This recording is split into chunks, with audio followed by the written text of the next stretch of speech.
जी अस्सलाम वालेकुम, कैसे हैं आप सब। उम्मीद है कि आप सब खैरियत से होंगे। तो चैप्टर नंबर 3 चल रहा है और हम पढ़ रहे हैं बोरिक एसिड। लास्ट टाइम हमने बोरिक्स के बारे में जो कुछ पढ़ सकते थे पढ़ लिया। आज हम बोरिक एसिड के बारे में पढ़ते हैं कि बोरिक एसिड हमारे पास क्या होता है। बोरिक एसिड की अगर हम बात करें तो बोरिक एसिड हम बेसिकली कहते हैं किसको हैं, मोस्टली हम यही बोरिक एसिड कंसीडर करते हैं H3BO3। This is called as pure boric acid. तो बोरिक एसिड एक बड़ा ही इम्पोर्टेंट एसिड है बोरोन का और इसकी बहुत ज़्यादा एप्लीकेशंस हैं, तो आज हम उसको डिस्कस करेंगे। बेसिकली जो बोरिक एसिड है वो 4 डिफरेंट फॉर्म्स के अंदर हमें मिल सकता है। तो पहला हम ये डिस्कस करेंगे कि उन 4 डिफरेंट फॉर्म्स के अंदर जो एग्जिस्ट करता है बोरिक एसिड उनका नाम क्या है और उनके फार्मूलाज हमारे पास क्या हैं, ठीक है ना। तो पहली जो फॉर्म है जिस फॉर्म में एग्जिस्ट करता है वो आपको भी मैंने बता दी, that is H3BO3। This is called as orthoboric acid. क्या बोलेंगे इसे? Orthoboric acid. सबसे इम्पोर्टेंट जो इसकी फॉर्म है वो यही है और it is the most important form of boric acid. और असल में यही असल फॉर्म है बोरिक एसिड की। बाकी जितनी भी फॉर्म्स बनती हैं वो इसी की डिहाइड्रेशन से बनती हैं, मतलब इसी के मॉलिक्यूल्स आपस में वाटर रिमूव करते हैं। फॉर एग्जांपल अगर मैं इसमें से H2O निकाल दूं, मतलब 2 हाइड्रोजन और ऑक्सीजन गया, तो ये क्या बन जाएगा? ये बन जाएगा HbO2, ये बन जाएगा, ठीक है ना। अब ये भी है तो बोरिक एसिड ही, लेकिन ये एक डिफरेंट फॉर्म है बोरिक एसिड की और इसको हम बोलते हैं मेटाबोरिक एसिड। क्या बोलते हैं इसको? मेटाबोरिक एसिड। सिमिलरली अगर हम ज़्यादा मॉलिक्यूल्स हों और फिर हम डिहाइड्रेशन करें तो फिर हमारे पास एक और फॉर्म बन जाती है बोरिक एसिड की। फॉर एग्जांपल आपके पास वो है, वो क्या है? वो है H2B4O7। ओके। सिमिलरली और हमारे पास इसकी कौन सी टाइप हो सकती है? वो हो सकती है H6B4O9। अब ये चारों की चारों जो फॉर्म्स हैं, ये चारों की चारों फॉर्म्स आपके पास बोरिक एसिड की हैं। अभी नीचे वाली 2 फॉर्म, इनका क्या नाम है? एक का नाम है टेट्रा बोरिक एसिड, ओके, और इस लास्ट वाली को जिसमें 9 ऑक्सीजन है इसको हम बोलते हैं पायरोबोरिक एसिड। तो 4 फॉर्म है बेसिकली बोरिक एसिड की, लेकिन सबसे इंपॉर्टेंट और सबसे जो मेन फॉर्म है वो यही है H3BO3। बेसिकली जो दूसरी फॉर्म्स हैं वो असल में उसी की डिहाइड्रेशन से बनी है। तो इसका मतलब है कि अगर मैं इनके अंदर वाटर ऐड करूंगा तो मेरे पास दोबारा से वही मतलब ऑर्थोबोरिक एसिड बन जाएगा। फॉर एग्जांपल अगर आपके पास ये है HbO2, ये असल में एक वाटर रिमूव हुआ था इस वजह से बना था। तो अगर मैं इसके अंदर ये वाटर ऐड करता हूँ तो देखिए ये क्या बन जाता है, ये दोबारा से आपके पास बना देगा H3BO3, वाटर ऐड हो गया। सिमिलरली आपके पास टेट्राबोरिक एसिड है, वो क्या है? H2B4O7। ये भी वाटर की रिमूवल से बना है। अगर फॉर एग्जांपल मैं इसके अंदर 5 वाटर मॉलिक्यूल ऐड कर दूंगा तो देखें आपके पास 4 बोरॉन है, इससे क्या बन जाएंगे? 4 H3BO3। आप पूरे कर लें, आप हाइड्रोजन पूरे कर सकते हैं। 4 मल्टीप्लाई बाई 3 कितने हाइड्रोजन हो गए? 12। तो यहाँ पे 10 हाइड्रोजन और ये 2, 12, 4 बोरॉन है और ऑक्सीजन पूरे कर लें, आपके पास उतने ही बनेंगे, मतलब 12। तो ये आपके पास पानी ऐड किया तो ये भी बोरिक एसिड में कन्वर्ट हो गया ऑर्थोबोरिक एसिड में। सिमिलरली जो आपके पास पायरोबोरिक एसिड है वो क्या है? H6B4O9। आप इसके अंदर वाटर ऐड करो, फॉर एग्जांपल क्या ऐड कर दो? 3 वाटर मॉलिक्यूल ऐड कर दो, क्योंकि ये 3 वाटर मॉलिक्यूल के निकलने से ही बना था। तो ये भी आपके पास क्या बना देगा? देखो यहाँ पे 4 है, बोरॉन 4 है ना, तो ये आपके पास क्या बना देगा? ये भी आपके पास 4, फिर क्या बना देगा? H3BO3, that is your boric acid. कौन सा बोरिक एसिड? Orthoboric acid. तो मतलब मेनली जो हम फिर बोरिक एसिड को कंसीडर करते हैं वो असल में यही फॉर्म है, लेकिन आप कह लें कि 4 फॉर्म के बोरिक एसिड होते हैं, लेकिन जो मेन फॉर्म है that is called as orthoboric acid. अच्छा, अब हम फिजिकल प्रॉपर्टीज पे आ रहे हैं। तो सबसे मेन चीज़ फिजिकल स्टेट कैसी है, ये कैसा होता है। ये आप कैरम बोर्ड कभी खेला हो तो उसके ऊपर जो वाइट सा पाउडर होता है ना, वो असल में बोरिक एसिड ही है, ठीक है ना। तो मतलब ये आपके पास कैसा मिलेगा आपको कि आपको हमेशा एक वाइट क्रिस्टलाइन प्रोडक्ट मिलेगा। तो ये वाइट क्रिस्टलाइन एक सॉलिड है आपके पास, ठीक है, और क्रिस्टलाइन है तो जाहिर सी बात है किसी न किसी क्रिस्टल सिस्टम से बिलोंग करता होगा। तो इसका जो क्रिस्टल सिस्टम है जिससे वो ये बिलोंग करता है दैट इज ट्राइक्लिनिक, मतलब इसकी ट्राइक्लिनिक होती है आपके पास सारी ओरिएंटेशन। अब ट्राइक्लिनिक में क्या होता है कि A, B और C जो लेंथ होती है यूनिट सेल की वो भी इक्वल नहीं होती, अल्फ़ा, बीटा और गामा, ये सारे के सारे एंगल भी 90 के इक्वल नहीं होते। ये फर्स्ट ईयर में पढ़ा था, ब्रेविटी लेटर से पढ़ी थी हमने, ये 7 क्लासिफिकेशन सिस्टम। तो फिजिकल स्टेट अगर हम बात करें तो ये वाइट कलर का आपके पास हो गया। अच्छा, सॉल्युबिलिटी की बात करें तो बोरेक्स की तरह इसका भी हिसाब है कि ठंडे पानी के अंदर बहुत कम सॉल्युबल है। मतलब अगर मैं सॉल्युबिलिटी की बात करूँ तो दो जगह पे है, एक है इसकी कूल्ड वाटर के अंदर, कूल्ड वाटर के अंदर इसकी सॉल्युबिलिटी कम है, और एक इसकी है सॉल्युबिलिटी हॉट वाटर के अंदर, हॉट वाटर के अंदर इसकी सॉल्युबिलिटी ज़्यादा है। कूल्ड वाटर के अंदर इसकी सॉल्युबिलिटी आपके पास फॉर एग्जांपल सिर्फ 2.6% है। इवन कि आप टेम्परेचर अगर 40 सेल्सियस भी कर दें तो फिर भी इसकी सॉल्युबिलिटी इतने परसेंट ही होती है, ठीक है ना। आप फॉर एग्जांपल अगर हॉट वाटर में अगर आप टेम्परेचर 107 सेल्सियस पे ले जाएं तो फिर ये जाके अप्रॉक्सीमेटली 37% तक सॉल्युबल होता है। मतलब ये इतना ज़्यादा कोई सॉल्युबल नहीं है as compare to borax. Borax इससे ज़्यादा सॉल्युबल हो सकता है। तो कोल्ड वाटर की बात होगी, हॉट वाटर की बात होगी। अच्छा, अब इसको प्रिपेयर कैसे किया जाता है? इसको ना दो चीज़ों से प्रिपेयर किया जा सकता है, ठीक है ना। एक तो चीज़ वही है जिससे हम क्या प्रिपेयर करते थे, बोरेक्स भी प्रिपेयर करते थे, और उसका नाम है कोलेमेनाइट। कोलेमेनाइट। अब जो आपके पास कोलेमेनाइट है उसका फार्मूला क्या था, अगर आप लोगों को याद हो, वो आपके पास होता है Ca2B6O11। अच्छा ना, हम जो कोलेमेनाइट लेते हैं ना वो सोल्यूशन की फॉर्म में लेते हैं, तो उसके साथ ना 5 वाटर और क्रिस्टलाइजेशन भी आपके पास होते हैं मोस्ट ऑफ द टाइम। तो जब उसको हम हीट करते हैं ना, मतलब इसको पकड़ते हैं कोलेमेनाइट को, सॉलिड होता है, इसको हम वाटर के अंदर ऐड कर लेते हैं तो सोल्यूशन बन जाता है। तो वाटर मॉलिक्यूल्स भी होंगे वहाँ पे, 4 वाटर मॉलिक्यूल्स हैं। अब इसका हम सोल्यूशन बना के फिर उसके अंदर से क्या पास करते हैं, सल्फर डाइऑक्साइड गैस पास करते हैं। 2 मोल हमें इसके लेने पड़ते हैं। मतलब अगर मैं इसको एक्सप्लेन करना चाहूँ तो ऐसा होता है कि हम क्या लेते हैं, कोई भी फनल या आपके पास फ्लास्क या बीकर वगैरह लेते हैं और उसके अंदर क्या करते हैं, वाटर ले लेते हैं। ये आपके पास क्या है, आपका वाटर, और उस वाटर के अंदर फिर हम ऐड क्या करते हैं, अपना कोलेमेनाइट। ये मैंने क्या ऐड कर दिया, कोलेमेनाइट, ठीक है ना, कोलेमेनाइट ऐड कर दिया इसके अंदर। अब उसके बाद फिर हम इसमें से ना गैस पास करते हैं किसी सिलेंडर से या किसी चीज़ से। मतलब यहाँ से मैं इससे गैस पास करूँगा, कौन सी गैस पास करूँगा, SO2। तो जब मैं ये पास करूँगा तो SO2 क्या करेगी, ये जो SO2 गैस है ये यहाँ पे जाके इस कैल्शियम को रिमूव कर लेगी। मतलब ये SO2 बेसिकली इसका काम क्या है, इस कैल्शियम को रिमूव करना। वो कैल्शियम को रिमूव करके क्या बना देगी, वो बना देगी CaSO3, कैल्शियम सल्फाइड के 2 मॉलिक्यूल। तो कैल्शियम यहाँ से निकल गया। अब बाकी जो आपके पास बोरॉन बचे कितने हैं, 6 हैं। तो 6 बोरॉन से कितने बोरिक एसिड बन सकते हैं, H3PO3, कितने बनेंगे, 6। तो 6 ही बोरिक एसिड बनते हैं। बाकी आप देख लें, हर चीज़ आपको बैलेंस में मिलेगी, हाइड्रोजन देख लें, ऑक्सीजन देख लें। तो मतलब ये कोलेमेनाइट से इसको बनाया जाता है। ये इसका बड़ा एक ईजी मेथड है कि उसमें सल्फर डाइऑक्साइड गैस पास कर लें। दूसरा मेथड आपने भी लास्ट लेक्चर के अंदर भी पढ़ा कि जब हमारे पास बोरेक्स की हम हाइड्रोलिसिस करवाते हैं तो वो किस में कन्वर्ट हो जाता है, बोरिक एसिड में। तो दूसरा जो मेथड है वो किसका है, वो है फ्रॉम बोरेक्स। हम इसको बोरेक्स से भी बना सकते हैं। बोरेक्स आपके पास क्या होता है, बोरेक्स आपके पास होता है Na2B4O7। तो B4O7 लिया, और इसका जब हम रिएक्शन करवाते हैं किसके साथ, किसी एसिड के साथ, but in the presence of water, मतलब हम इसकी एसिडिक हाइड्रोलिसिस करवाते हैं। तो क्या बताया था आपको, लास्ट लेक्चर में भी यही बताया था कि जो सोडियम होता है ये यहाँ से इस सल्फेट को लेके आपके पास क्या बना देता है, ये बना देता है Na2SO4, that is your sodium sulphate, ठीक है ना। अब बाकी क्या बच गया, 4 बोरॉन है, तो इससे कितने बोरिक एसिड बनेंगे, इससे बनेंगे 4H3BO3, मतलब 4 आपके पास बोरिक एसिड के मॉलिक्यूल बन जाएंगे। तो ये इसके हो गए प्रिपरेशन के मेथड, ये फिजिकल प्रॉपर्टीज और फार्मूला। कोशिश करें बेटे आप भी ऐसे ही नोट्स बनाएं, इस तरह से ये होगा कि आपको इसको समझने में और याद करने में बड़ी आसानी होगी। इसके प्रिपरेशन के मेथड जो हैं वो शॉर्ट क्वेश्चन के तौर पे आपके पास आ सकते हैं। तो अभी नेक्स्ट मूव करेंगे।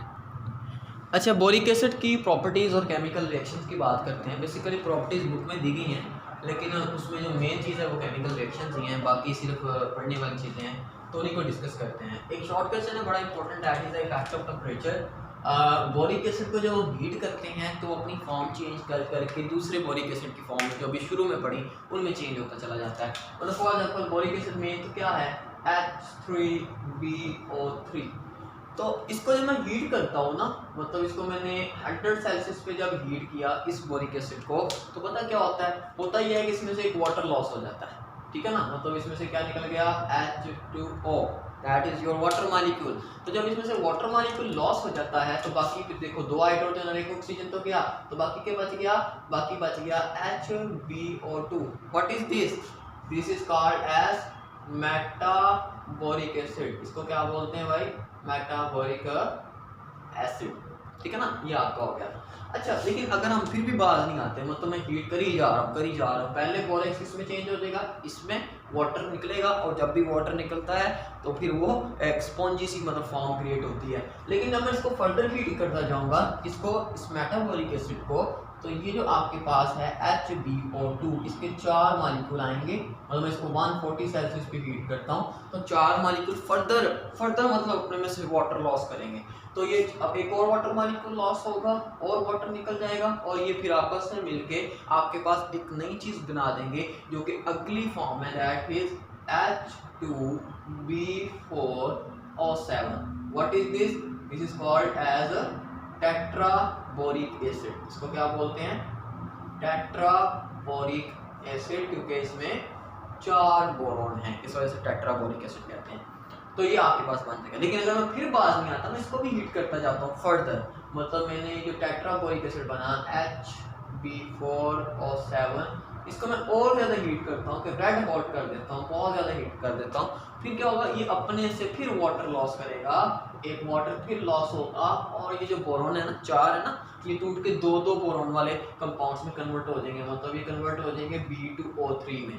देखो ना, जब एक वाटर निकल गया, H2 और ऑक्सीजन गया, तो पीछे क्या बच गए, 4 बोरॉन और 6 ऑक्सीजन, तो वो टूट के 2 मॉलिक्यूल बना देते हैं इस चीज के B2O3। This is called as boric anhydride. क्या बोलेंगे इसे, बोरिक एनहाइड्राइड। अब जो आपका ये बोरिक एनहाइड्राइड है ना, ये आपके पास क्योंकि इसमें से मुकम्मल तौर पे वाटर रिमूव हो गया है, इस वजह से इसको हम एनहाइड्रेट बोल रहे हैं। एनहाइड्रेट किसी भी ऐसी चीज को कहते हैं जिसमें से वाटर रिमूव हो चुका होता है।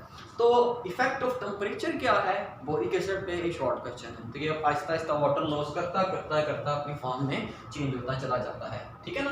अच्छा, बोरिक एसिड को ना एक और लिखने का तरीका भी है। बोरिक एसिड को ऐसे भी लिखा जा सकता है, मतलब ये देखो मैं इसको ऐसे लिख सकता हूँ OH3 और ये B ऐसे। अभी तो ये H3BO3 है ना, तो बोरिक एसिड को ऐसे भी लिख सकते हैं। चलो ये एक एडिशनल बात हो गई। अच्छा चलो, एक तो इसका इफेक्ट ऑफ टेम्परेचर दिया गया है कि इफेक्ट ऑफ टेम्परेचर क्या है। दूसरा इसका रिएक्शन है विद एथानॉल, एथानॉल के साथ भी रिएक्शन करता है। देखो अगर आपके पास है H3BO3, इसका मैं रिएक्शन करवाता हूँ एथानॉल के साथ। एथानॉल क्या है, C2H5OH। तो पता क्या होता है, यहाँ से OH और यहाँ से H मिलता है और वाटर बनता है। अब ये बैलेंस करेंगे, यहाँ पे 3 हाइड्रोजन है तो यहाँ पे 3 OH चाहिए, तो मैं इधर 3 लगा देता हूँ, ठीक है ना, 3 मोल ले लेते हैं इसके। तो मैं ऐसा करता हूँ, जब मैं इसका रिएक्शन करवाता हूँ एथानॉल के साथ बोरिक एसिड का, तो आपके पास हुआ क्या कि यहाँ से ये जो 3 OH हैं, OH यहाँ से इन 3 हाइड्रोजन को निकालेंगे और क्या बनाएंगे, डेफिनेटली जब भी H और OH मिलते हैं तो क्या बनता है, H2O, that is your water molecule. Okay, और बाकी क्या बच गया, बाकी देखो जरा, बाकी आपके पास ये C2H5 कितने हैं, 3, तो मैं लिख लेता हूँ C2H5 कितने हैं, 3, ये 3 बच गए, और आगे क्या आ गया, BO3, क्या हो गया, BO3। अब ये क्या कहलाता है, this is called as ethyl borate. इसको क्या बोलते हैं, इथाइल बोरेट, ठीक है ना। तो ये जब आपके पास रिएक्शन होता है किसके साथ, बोरिक एसिड के साथ अल्कोहल का, तो इथाइल बोरेट बनता है। सिंपल मतलब वाटर का लॉस होता है। कितने वाटर लॉस हुए हैं, 3, तो यहाँ पे क्या आ जाएगा, 3 आ जाएगा। तो बड़ा आसान और बड़े सिंपल से रिएक्शन है इसके। अब रिएक्शन रहेगी इसके साथ सोडियम हाइड्रोक्साइड, सोडियम कार्बोनेट और वाटर। अच्छा एक चीज़ याद रखना कि जो आपके पास बोरिक एसिड है ना, एसिड तो है लेकिन वीक एसिड है, ठीक है ना। मतलब आपको पता है जब कोई एसिड किसी बेस के साथ रिएक्शन करता है तो क्या बनाता है, साल्ट और वाटर। तो जब ये सोडियम हाइड्रोक्साइड के साथ रिएक्शन करेगा तो क्या बनाएगा, डेफिनेटली साल्ट और वाटर, ठीक है ना। तो चलो इसका रिएक्शन करवा के देखते हैं। तो सोडियम हाइड्रोक्साइड किसके साथ रिएक्शन कैसा है कि जब H3BO3 रिएक्शन करता है सोडियम हाइड्रोक्साइड के साथ, तो ये क्या बनाएगा, डेफिनेटली बनाएगा वाटर, और क्या बनाएगा, साल्ट। अब देखो साल्ट हमारे पास क्या बनेगा, ये बनेगा Na2 B4O7 और इसको क्या बोलते हैं, बोरेक्स, ठीक है ना। इसलिए कहते हैं कि borax is the salt of tetraboric acid. Tetraboric acid मतलब यहाँ पे 4 बोरिक एसिड आएंगे और 2 सोडियम हाइड्रोक्साइड आएंगे, तो ये बैलेंस इस तरह से होगी। तो आपके पास यहाँ पे फिर कितने वाटर मॉलिक्यूल बन जाएंगे, ये बन जाएंगे 7। तो इस तरह से आपके पास जब भी बोरिक एसिड किसी बेस के साथ रिएक्शन करेगा तो क्या बनाएगा, वाटर, और क्या बनाएगा जी, साल्ट, क्योंकि ये क्या है, स्लाइटली एसिडिक है, ज़्यादा एसिडिक नहीं है, इसको अच्छा एसिड मान लेना कि चलो इससे कुछ करते हैं। अच्छा, अब ना सोडियम कार्बोनेट है, तो आपको ये भी पता है कि एसिड जब रिएक्शन करता है कार्बोनेट्स के साथ या फिर बाइकार्बोनेट्स के साथ तो क्या निकलता है, साल्ट, वाटर और हाँ जी कार्बन डाइऑक्साइड, बिल्कुल। तो ये देखो जरा, आपके पास फिर से ले लेते हैं H3BO3 और उसका रिएक्शन करवा देते हैं Na2CO3, that is your sodium carbonate. तो सोडियम कार्बोनेट के साथ जब इसका रिएक्शन करवाएंगे तो देखो हमारे पास ये कितने चाहिए होंगे, डेफिनेटली ये 4 ही चाहिए होंगे, ये 4 का आंकड़ा याद कर लो, हर जगह काम आएगा। तो बेटे जब इसका सोडियम कार्बोनेट के साथ रिएक्शन करवाएंगे तो क्या बनेगा, बनेगा वाटर, और क्या बनेगा, साल्ट, साल्ट एक ही पढ़ा हमने, और वही बनाएंगे दैट इज बोरेक्स, और साथ क्या निकलेगी, कार्बन डाइऑक्साइड गैस। अगर इसको बैलेंस कर दो तो मैं यहाँ पे 6 आ जाएगा बस, ठीक है ना। 6 वाटर मॉलिक्यूल होंगे क्योंकि एक ऑक्सीजन तो 2 ऑक्सीजन तो इधर यूज हो गए, तो वाटर नहीं बनेगा एक एक्स्ट्रा। तो ये आपके पास इस तरह से सोडियम कार्बोनेट के साथ भी रिएक्शन करेगा। अच्छा, बेसिकली रिएक्शन तो ये है, ये विद वाटर ये है कि जब हम इसको डिसॉल्व करते हैं ना पानी के अंदर बोरेक्स को, तो ये आपके पास कॉम्प्लेक्स आयन बना लेता है। मतलब इतना कोई ऐसा नहीं है कि बहुत अच्छा एसिड इतने ज़्यादा H+ बना देगा, ये बहुत कम अमाउंट में H+ बनाता है। मतलब फॉर एग्जांपल अगर मैं बोरेक्स ले लेता हूँ, अच्छा बोरेक्स को मैंने कहा था ऐसे भी लिख सकते हैं, मतलब मैं ऐसे भी लिख सकता हूँ BOH3, असल में ऐसा भी है, बोरेक्स ऐसा ही है। तो इसको ऐसे अगर लिख लूँ मैं, तो जब मैं इसको बेटे पानी के अंदर डिजोल्व करता हूँ, पानी क्या है, HOH, ये नेगेटिव हिस्सा है, ये पॉजिटिव हिस्सा है।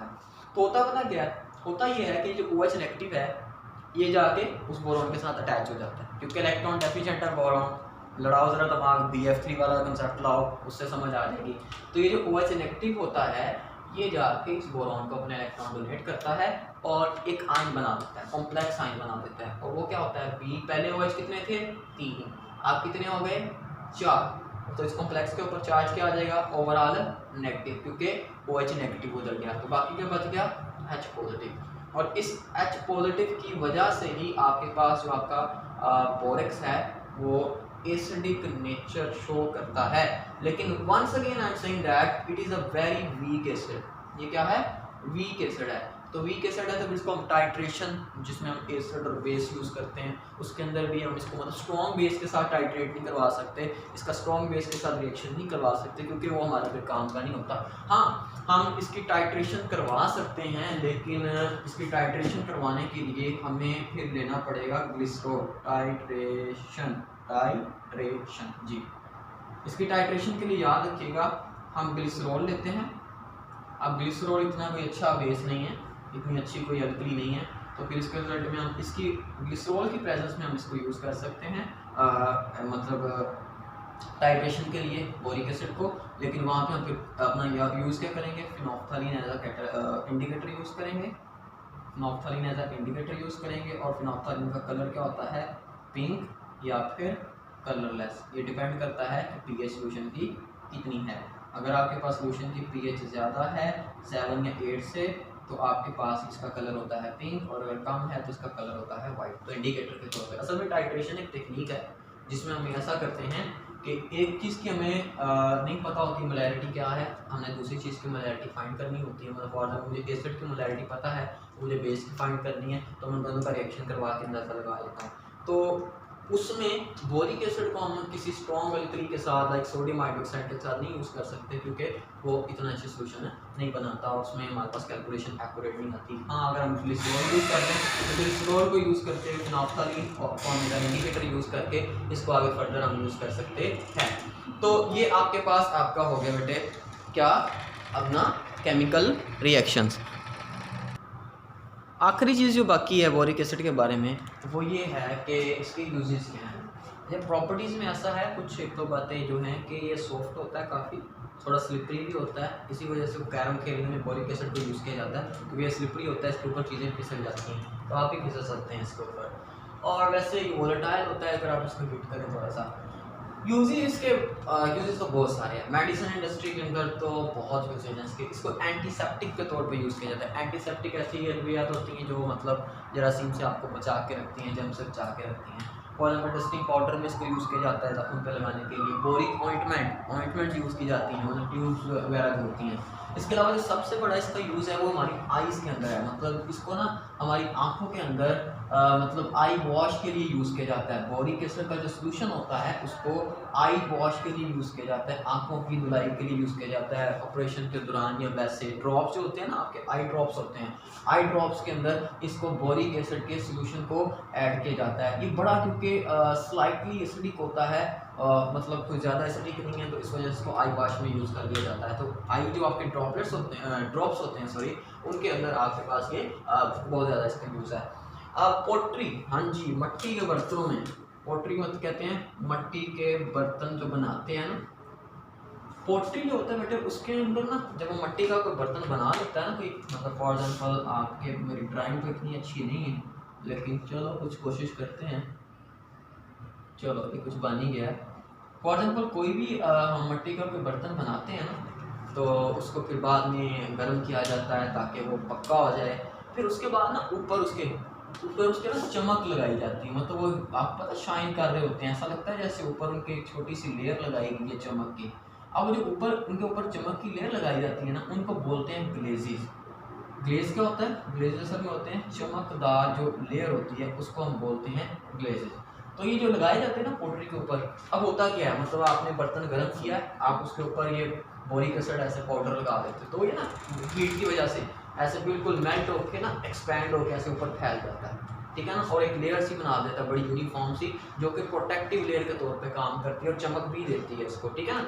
वैसे तो पोट्री में और भी बहुत सारी ग्लेजेस यूज़ कर सकते हैं, मतलब सिलिकॉन की बनी हुई सिलिकेट्स की ग्लेजेस यूज़ की जाती हैं, लेकिन वो इतनी ज़्यादा एक्सपैंड नहीं होती, मतलब वो ज़्यादा मोटी लेयर बनाती हैं, या ये कह लें कि वो हमारे पास ज़्यादा यूज़ होती हैं। लेकिन जो ग्लेजेस होती हैं ना किसकी, बोरिक एसिड की, तो वो आपके पास ज़्यादा एक्सपेंशन होती है उनका जो एक्सपेंशन कोफिशिएंट होता है, मतलब फैलने की सलाहियत होती है, वो काफ़ी ज़्यादा होती है। अब फैलने की सलाहियत ज़्यादा होने की वजह से क्या होता है कि थोड़ी, एक तो अमाउंट कम यूज़ होगी, और दूसरा ये कि इसकी जो लेयर बनेगी वो काफ़ी ज़्यादा यूनिफॉर्म लेयर बनेगी, कोई हैप्पैज़र्ड कोई लेयर नहीं बनेगी। तो मतलब इस वजह से फिर इसको ग्लेजेस के तौर पे यूज़ किया जाता है। और इसके अलावा कैंडल इंडस्ट्री में, अब कैंडल इंडस्ट्री में क्या होता है, कैंडल एक किस चीज़ पे कंसिस्ट करती है, मोम होती है, ओके, मोम, अम्मी नहीं मतलब मोम।